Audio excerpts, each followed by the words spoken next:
So Manny Pacquiao has taken over Floyd Mayweather's old gym.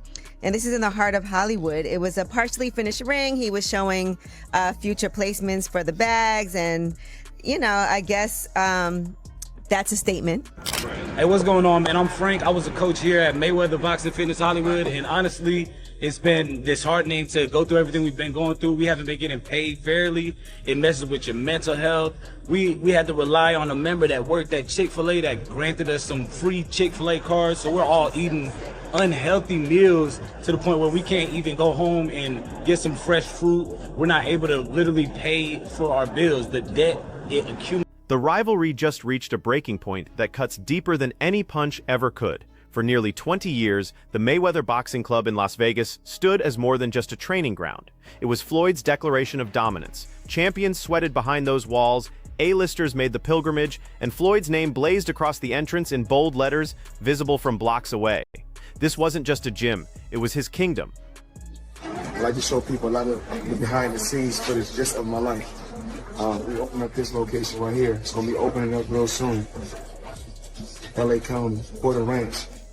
Now, one of his trainers, Collins Ezek, says fitness enthusiasts and those alike can go the distance in the ring, just like Mayweather, at the champ's Mayweather Boxing Fitness Gym, located on Wilshire Boulevard. The physical brick-and-mortar. That fortress, still bearing his name in massive lettering, just changed hands to the one fighter Floyd spent a decade trying to diminish, Manny Pacquiao.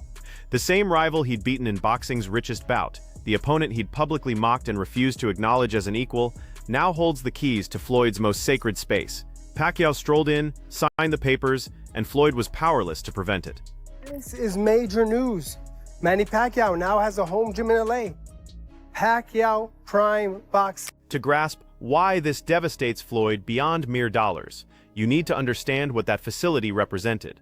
The Mayweather Boxing Club wasn't just another business venture. It was Floyd's very essence carved in steel and concrete. Growing up poor in Grand Rapids, watching his mother hustle and his father battle addiction, young Floyd swore he'd build something permanent with his name attached. That gym was the fulfillment of that childhood vow, proof he'd conquered every obstacle. I look up and I see this sign, and I caught up with one of the residents, a lady that lives nearby, and she told me this used to be Mayweather Fitness.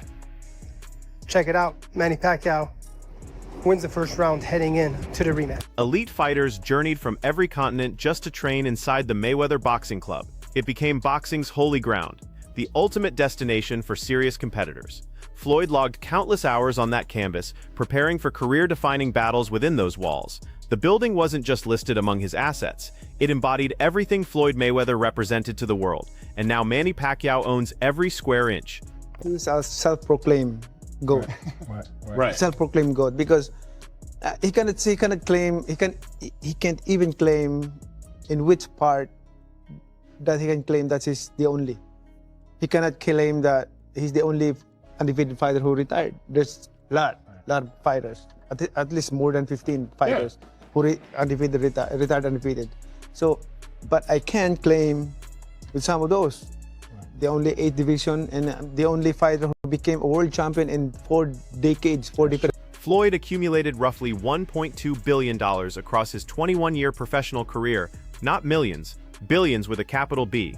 His 2015 showdown with Pacquiao alone generated over $410 million in pay-per-view sales, putting approximately $250 million directly into Floyd's accounts from that single evening. The McGregor spectacle in 2017 added another $300 million to his treasure chest. Forbes repeatedly crowned him the planet's highest-earning athlete, surpassing soccer superstars, basketball legends, and tennis icons. So as you guys can see right now, there's no equipment right now, but soon it's going to be filled up with equipment and a lot of people. Come check it out, LA County, Porter Ranch, in the Valley, California. He wasn't merely wealthy, he was historically, absurdly, mind-bendingly rich, the type of fortune that should sustain multiple generations. Yet here in 2026, his crown jewel, his most treasured possession, belongs to the one adversary he despised seeing succeed. Not due to market collapse or industry decline, but because Floyd burned through the cash, virtually all of it, until the numbers stopped mattering.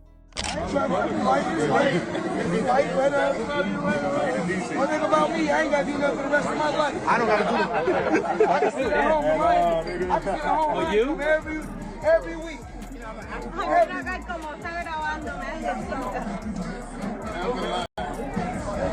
Usually got more than him. Here's where that $1.2 billion disappeared, because such astronomical wealth doesn't simply evaporate without explanation. Floyd's tale ranks among professional sports' most spectacular financial implosions. Reports suggest he was burning through $50 million annually just maintaining his extravagant existence.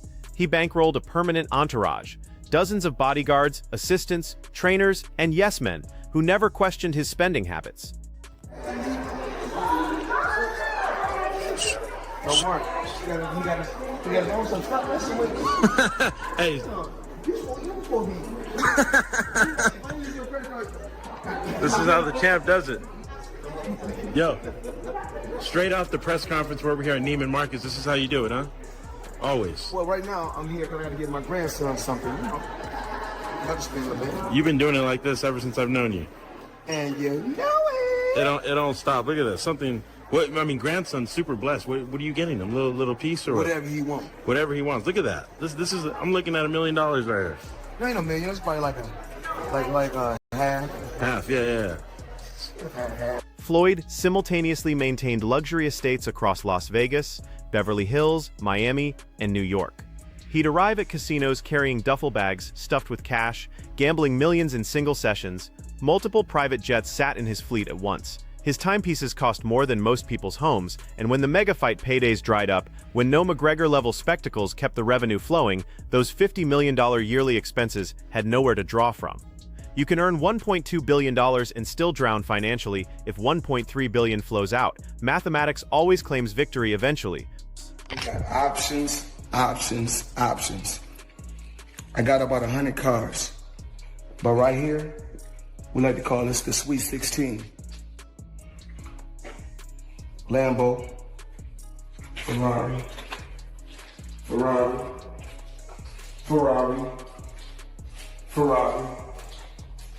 Lambo, Maybach, a Maybach, whatever you want to call it. Of course, the McLaren, the original McLaren. Bentley, Rolls,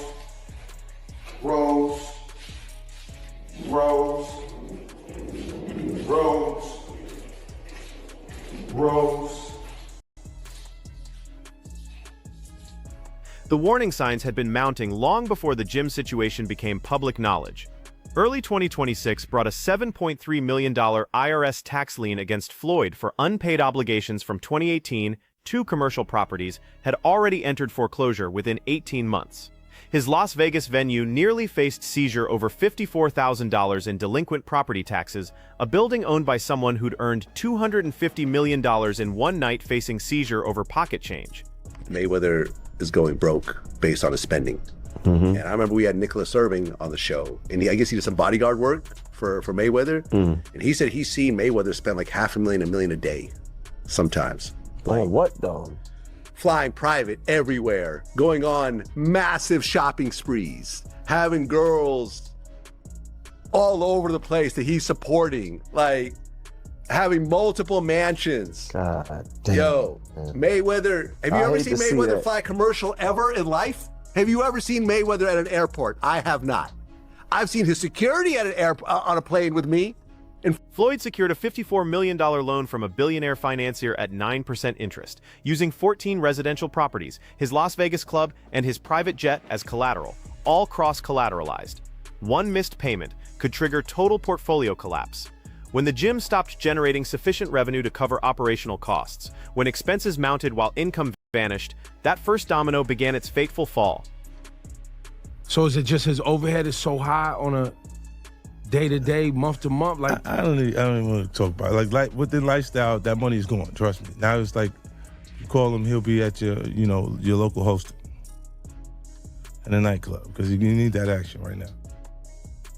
Wow. The truly painful aspect of this saga is what happened while Floyd battled tax liens, loan obligations, and IRS deadlines.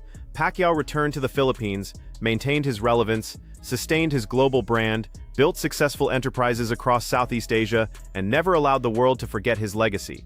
His charitable initiatives, political involvement, and continued boxing presence kept Pacquiao's finances stable in ways Floyd never achieved.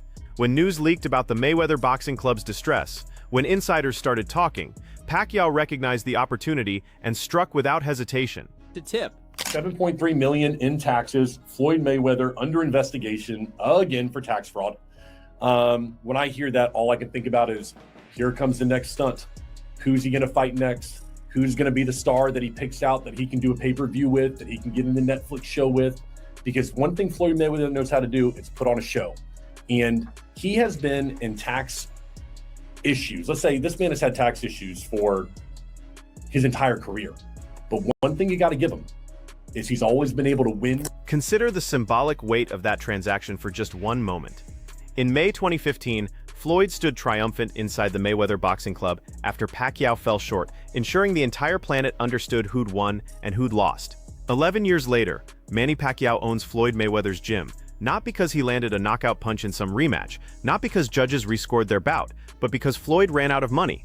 When funds disappear, choices vanish, and when choices evaporate, even structures you built with your own sweat, even facilities bearing your name, can transfer to someone else. Prime boxing limitless. What people know, everyone knows in LA, this is the major intersection of Hollywood and Highland. This was the Mayweather Fitness. So Manny's fighting Floyd Mayweather in September 19th at Sphere in Vegas. It's on Netflix. It's going to be a massive, massive event. And nobody's here. The gym is not open yet, obviously, but it's a big thing to put up the sign I see. And perhaps this is Manny Pacquiao's home in Los Angeles now. The Pacquiao Prime Boxing. Floyd's response was predictably explosive. Nobody expected silent acceptance from someone who transformed every vulnerable moment into public theater. When gym sale reports surfaced and social media erupted, Floyd launched into familiar territory: denial, deflection, and overwhelming bravado. He claimed ownership of countless other properties and insisted Pacquiao's purchase changed nothing about greatness rankings. But public records don't lie. Journalists investigate, and audiences no longer buy the performance like they once did. It's the money, man. I'm back like I ain't never left. Right now I'm in Las Vegas with my man Nick. I'm at his place, Vegas Auto Gallery, as you guys can see. This is one of my new toys. I like to call this Miami Dolphin, or Tiffany Blue, whatever you want to call it. Let's go down here and check out another new toy I just purchased. And whenever you're in the Vegas area, come check them out. Yeah.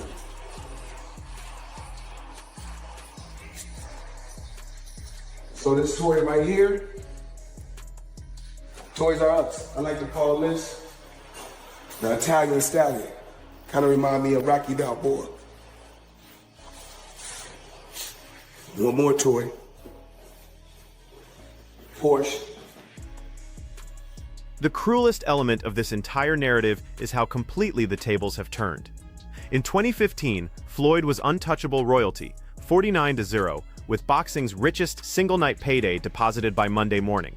Pacquiao had lost, Floyd had conquered, the pecking order was established, and Floyd departed with money, records, and bragging rights intact.